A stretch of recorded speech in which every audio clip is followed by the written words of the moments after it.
Hey, it's Jeff Zito, and thank you for checking out another episode of the Celebrity Jobber Podcast. By the way, the #1 podcast in America on Apple Podcasts Music Interviews chart. So I thank you so much for that. Streaming on Apple Podcasts, Spotify, iHeart, wherever you listen to podcasts. You can listen to past guests and episodes online, celebrityjobber.com. Please subscribe. Would love a 5-star rating, and please leave a review. Please follow on Instagram, celebrity_jobber_podcast, or you can go to youtube.com/the@celebrityjobber. Taking a look at some of these celebrities before they became famous. What did they do? Kind of regular jobs they had. And their big break.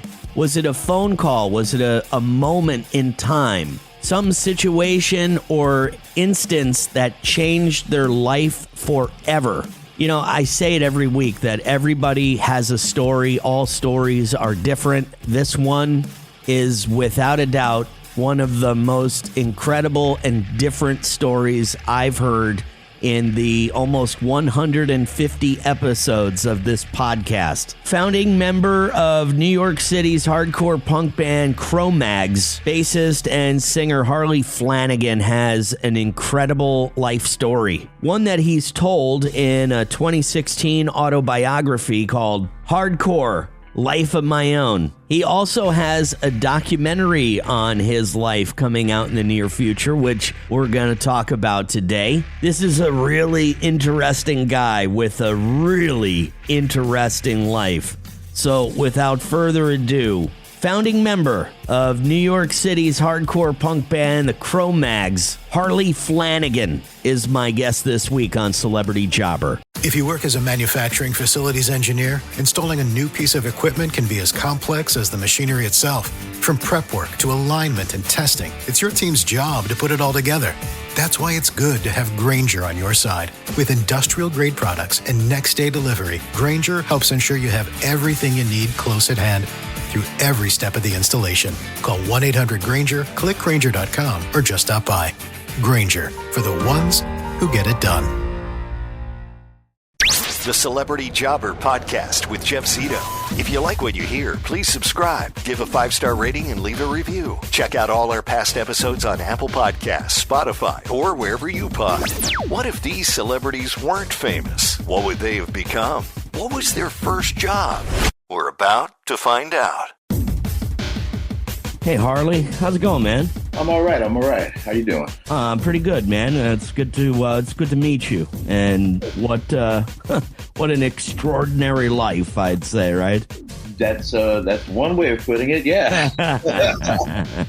So, I mean, there's so much to cover, and I mean, the one thing that I want people to realize, and I want you to explain a lot of it, is your upbringing is so non-traditional. I mean, your life as a child is not the life of a usual kid growing up. First of all, you grew up in New York City, which if people not from New York City, they don't realize what that's like growing up there. But tell me about your life as a kid.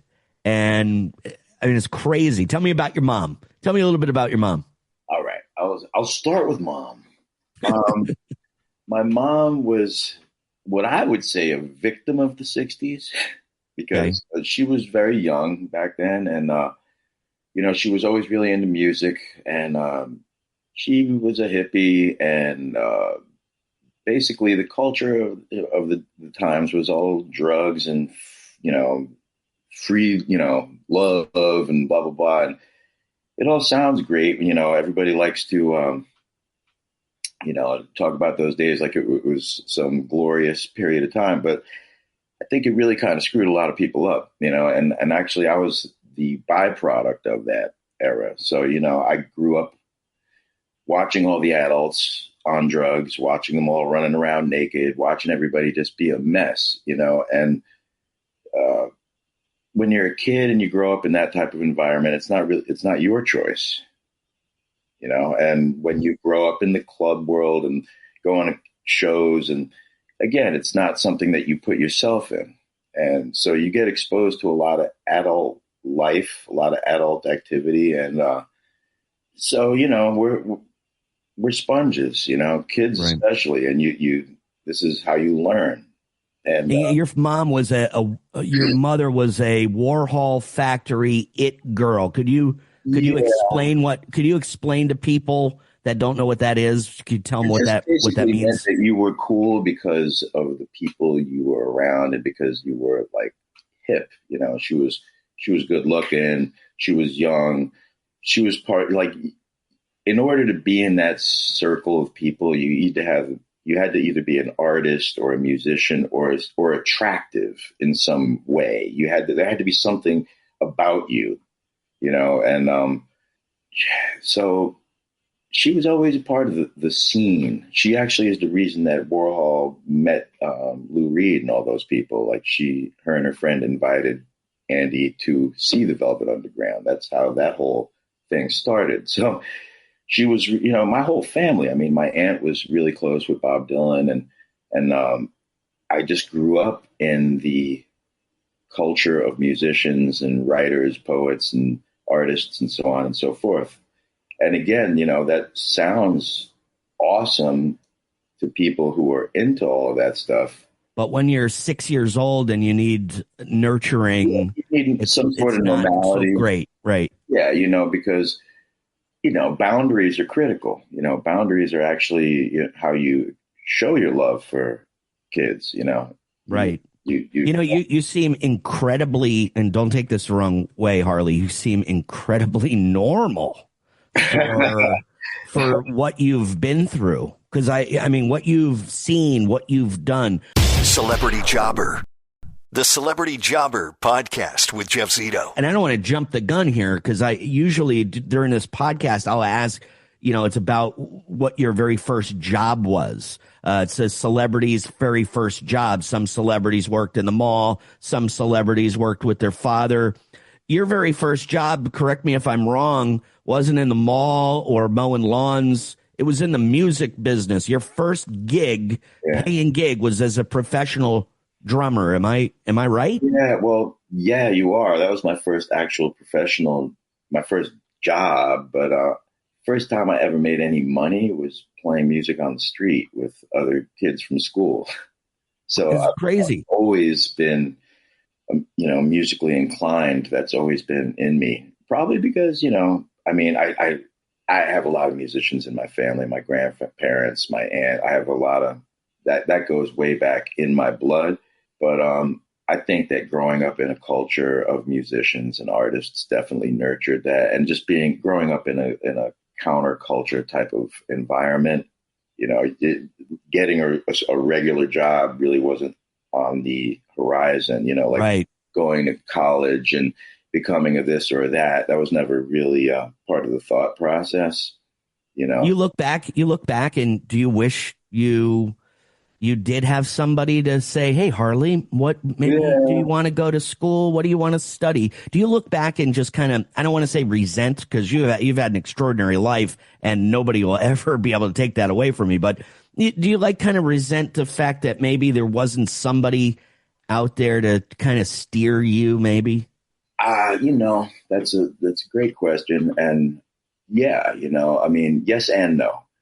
Because for instance, I remember my stepfather trying to do homework with me. And he was one of the only people that ever actually tried to push me towards learning normal, life skills, things like math, things and even then when I was 7, 6, 7, I was already rejecting all of that stuff and saying things like, I'm going to be a musician. I don't need to know all that stuff. And he's like, well, even if you're going to be a musician, you still need to know math.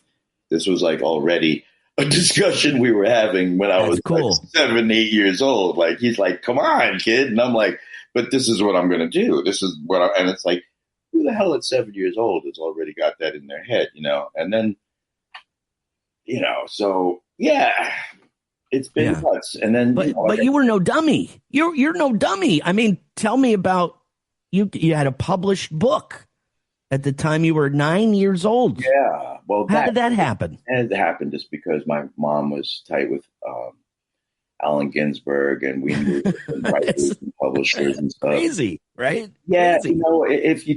if you don't know all the details, it seems really nuts. I mean, I guess it seems nuts even if you do know the details. But yes, I had a book, just 2 short stories. One of them is just artwork, and the other one's very little writing, mostly art. And I did that when I was like 7, and it got published when I was 9. So I hated it when it came out because I felt like I was a much better artist at 9 than I was at 7. So I was like, you're displaying my crap work here.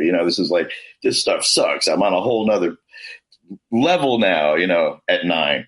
So, but anyway, now I have my book out. I have a real book out, which was sort of the impetus behind the film.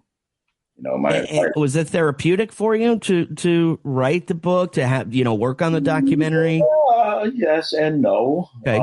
It made me deal with a lot of things that it's kind of like unpacking your bag, but it's like your whole life. And, there's some of the things in there you forgot about, some of the things in there are broken. Some things you're like, whoa, this thing, oh my God, this still works. It's just like, right. You got everything you're pulling out of there. And honestly, I actually started seeing a therapist before we got deep into this film, because I knew I was going to really hit some heavy, subjects. And that was actually also suggested by, I knew I had PTSD, but I didn't know much about it. I was actually told I had PTSD by Jocko Willink, and he was like, I'm no professional. I'm not a therapist, but I have a little bit of experience in this subject. And I believe that without a doubt, you have PTSD. And there's no doubt. No doubt. I believe you 100%. When a Navy SEAL tells you that you have PTSD, you got to take pause. I mean, Harley, you grew up in New York City, which is, you could end it right there. Say, that gives you an edge on the, I grew up in New Jersey. I remember taking the train into New York City, buying pot when I was in, 13 or 14 years old. Normal kids don't do that. You grew up in that community. So that's number one. Number two, you played, your first job was in a band with a gay guy, 2 women, and an 11-year-old child in the punk band, the Stimulators. That's not a normal upbringing for a child. The Celebrity Jobber Podcast with Jeff Zito. Celebrity Jobber. Your mom was, in the scene, like a Paris Hilton type. She had all of these, I mean, she's the original. She's the original, and that whole scene thing, you were a product of all of that. So it must have been nuts. And when you say that you had to talk to a therapist because of PTSD, you're not blowing me away here at all. I'm like, man, you seem and that's why I'm telling you, you seem incredibly together. Can you tell me, though, about a time when you were little and in that whole world that kind of really affected you? Is there a moment, a scene, something you saw that really freaked you out that maybe still to this day is kind of like a reason that you went and formed the Cro-mags? Well, I think the Cro-mags was just a result of, I was a musician, so I needed to create a band that I could express myself through. I was in the Stimulators when I started writing a lot of the songs that became Cro-mag songs. I had started working on demos while I was still in the Stimulators. It was just the next phase of my music. The Stimulators were not aggressive enough, weren't hard enough. It was a little bit more pop punk before there was such a term, we were a punk band. We came from that. Hardcore didn't exist yet. In fact, a lot of the New York hardcore bands, almost the entire first generation of them, were kids that were in the audience of Stimulator shows. They were mostly like friends of mine and young kids. We were kind of ushering in the next generation of kids that became the New York hardcore scene. So, but as far as things that really, shaped or damaged or scarred or whatever, I experienced a lot of violence on the Lower East Side, more than I can even I could talk about it for like ever, Violence within your family, or just kids on the street, or what? Street in itself. I mean, I grew up in a really a lot of gangs, a lot of drugs. Back then, you'd have like literally all the drug spots would have lines going around the block. It was like, it was insane. Like you look back at any of that old 70s New York footage and, it was a lot of burnt out buildings, a lot of drugs, a lot of insanity. And being, a white kid in a predominantly Spanish neighborhood, I definitely got picked on a lot, and I had to toughen up, or, it was really kind of almost, for lack of a better way of putting it, like almost like a prison type mentality, or like the jungle, where it's just like, the weak become prey, and you kind of have to learn how to, I don't want to say be aggressive, but yeah, you have to kind of learn how to hold your own in any type of situation. And, but things that really screwed me up, the violence and the drugs of the neighborhood was really damaged me a lot.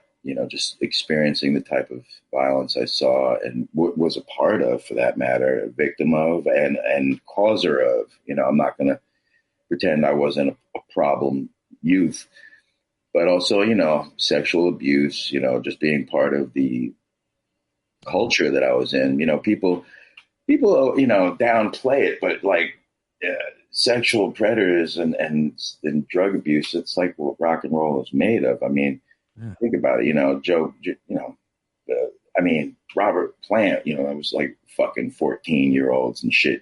Steven Tyler was a fucking total pedophile scumbag. I mean, and that was this kind of normality. I mean, read their fucking books. I'm not saying anything new. These guys talk about it openly, but because it was that era and because they were, screwing underage girls, people don't think it's so repugnant, But for all you people out there who have daughters and sisters and mothers, that shit should kind of make you sick.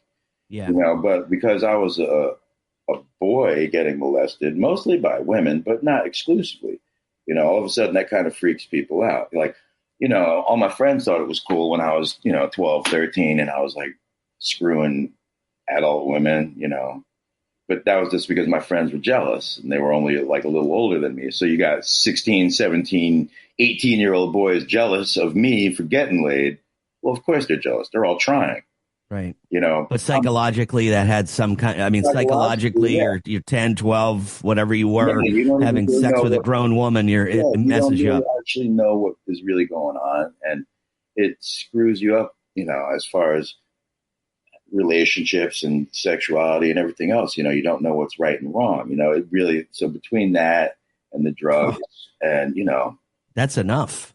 Yeah. I mean, tell me, Harley, tell me about your father. Is there a relationship with him? Is he present during any of this? My actual father, he was not in my life. My mom left him very early on because he was pretty violent and also was a junkie, and he had a lot of alcohol issues. After he got off smack, he was still a alcoholic and whatnot. My mother was an alcoholic too. But I don't actually remember him. I didn't have a relationship with him. No relationship. No, I didn't even know that his name was Harley until I turned 21. My mom told me. I thought his name was Tex because he was from Texas. Everybody called him Tex. Right? I had a stepfather for a few years who was an amazing person and really was the only, was one of the only solid people in my life who actually tried to, be a parental, a role model, a father. He really loved me and he really took care of me and he, protected me.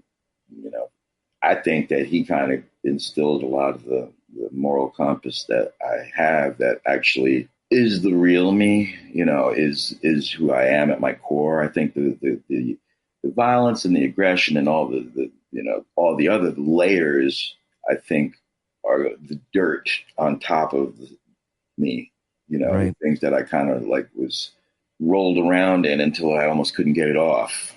Right. But I think at my core, I probably would not have been such an aggressive or angry person had so many crazy things not happened in my life. Celebrity Jobber.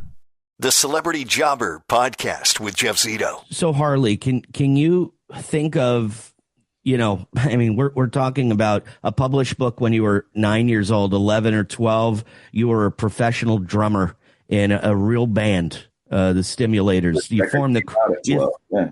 You formed the Cro-mags in the 80s.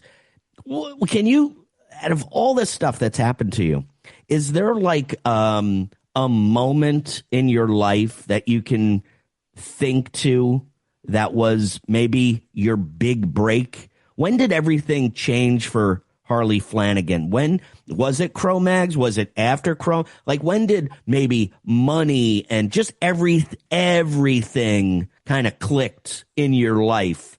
And was there a particular moment that happened to you, a big break? Now, I think it's all clicking now. That's so great. And I honestly think that, all of these things have been just little clicks in the right direction. Even the chaos and even all the screwed up shit, it made me who I am. It gave me this story to tell. And even all the trials and tribulations, even all, like, I look at all the bad relationships I was in, and ultimately they led me to the greatest relationship I've ever been in, which is with my wife, and I really kind of owe that even to the horrible relationships I was in, because I wouldn't have been the man for her had I not been through all that. I wouldn't have learned anything. I would still think this, that, the other. I would not be, I had a lot of things to reflect on. I had a lot of mistakes to accept responsibility for in order to be able to be who I am. I think ownership is key. If I was to say, what's the one big difference between me and a lot of my friends, it's that I finally got to a place where I accepted what an a-hole that I was for a lot of my life, and granted, I know the reasons why, I know all the ingredients that went into it, but at the end of the day, you're still responsible for your own actions, and, again, the frontal lobe in the brain doesn't even start to activate in young males until you're in your early 20s. So, you're kind of firing on impulse and you're not really, but there comes a point when you have to start to not just take ownership, but you have to start to, develop the empathy and the care, because if you don't, if you just stay on that same path, I mean, look at where we are. Right. Look at where we are. And nobody can get along even enough you can't even have a discussion or an art. Like the people that I really care for, the people that the intelligent people, we can actually even argue and walk away still friends. Right on. And Harley, I know we were running out of time. I just want to let you know, I could talk to you for hours. I think you are, I don't know if you could talk to me for hours. No, this is because I can sit here and talk to an hour, but I find you extremely fascinating. I could talk to you for hours. I know we're running out of time, but I just quickly wanted to add two more questions. The first one is, you told me about your very first job, but any other jobs that you want to mention that were maybe outside of music that were kind of crazy jobs that you had throughout your lifetime? Bro, I've only had there were two career choices for me in life. I was either going to be a musician, artist, whatever, or like a supervillain. I was definitely on the path for either crime or creative stuff, because I just didn't have it in me to follow the rules or to live a normal life. So you never had a normal job ever? The only time I ever had a normal job, besides I was teaching jujitsu for like 10 years. I'm a 30 black belt. So that was my job, teaching at the Hensel Gracie Academy. Wow. And, so that's really the only job I held for any, period of time besides music. And my kids were in the kids program. Actually, they started the kids program. The reason it began was because I had two kids and there was one or two other young kids who wanted to train. So that's how the Hensel Gracie kids program started. So I was actually a kids instructor for a while, which that's really nuts. And a lot of the parents knew my history. So it was just like, wow. But you know what? That's great. At the same time, I got to experience the childhood that I didn't have by being a professor for these kids and by having fun with. I mean, I'll tell you, really, some of the best time of my life was being a parent. Like when my kids were young and just having fun with them and experiencing the childhood that I never had. Right. And so, really soak it in, man. Be present. Man. Be present, because life, you just don't know what's going to happen. You don't. And the documentary is available. Where can people see the documentary? Well, it's in theaters now. It premiered on June 15th in New York. Today is the last day of it showing here. We're flying to LA for a bunch of showings of it on Saturday. And then from there, it's going to be in Chicago, Philly, Boston, Seattle, Philly, Minneapolis, Austin. It's going to be in theaters pretty much all over the country. And then in Europe, on August 8th, there's going to be a pay-per-view event that we will have all the links up on wiredforchaos.com, harleyflanagan.com, Cro-mags.com. We will have it out there. Okay. Flanagan on Instagram. So if the world will have a chance to see it on a pay-per-view event, and then it will be probably getting shot to some networks, and it will be on Blu-ray, DVD, all that stuff. Unbelievable. Harley Flanagan, Wired for Chaos. It's coming. and man, again, I'm a big fan. Thank you. I could talk to you for hours. Unbelievable, incredible life story. I wish you all the best. And when you said that it's all happening right now, like right now is your big break, that's really cool. Gave me like chills. I wish you the best. Thank you, man. We'll have to do this again after you have seen the film. Excellent. Thank you so much. So I just found this to be such an incredible story from start to finish. And I guess when he said that his big break was like right now, culminating all right now, gave me chills when he said that. And I get it, too. New York underground hardcore punk. It was very regional, but the Cro-mags were a very influential band of the time and still to this day, but not mainstream, very underground. He notes the only parental figure in his life was his stepfather, who was only around for a short amount of time. He did not know who his father was. He knew who he was, but he didn't have a relationship with him. His mom was like a socialite. Like a Paris Hilton type, a product of the 60s, an alcoholic, probably into drugs, but a party girl, and probably very pretty too. Harley was 9 years old. He published his first book of poems because his mom's friend was Allen Ginsberg, who wrote the foreword in the book. I mean, right there, that's pretty nuts. A 9-year-old published a book of poetry. His very first job in music, playing on the streets with his friends, but the drummer of the New York City punk band, The Stimulators, with 2 women in the band, a gay guy, and an 11-year-old child. Some of the things this guy has seen because of his upbringing, traumatic as he talks about sexual abuse from both men and women. And, he brought up specific names like Robert Plant from Led Zeppelin, Steven Tyler from Aerosmith, who said, those guys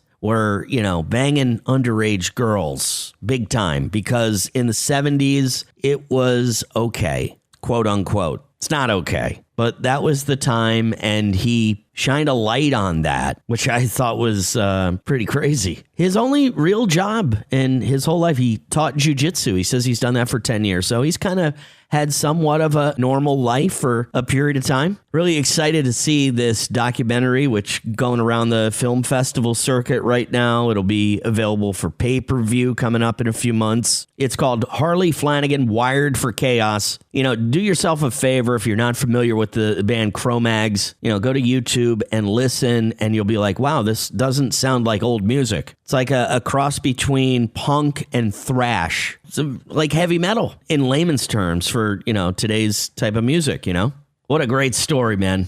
And a cool guy. I wish him all the best. And I can't wait to see the documentary. It's amazing that this guy didn't, end up being a drug addict or a murderer with that crazy upbringing. Harley Flanagan from the Cro-mags.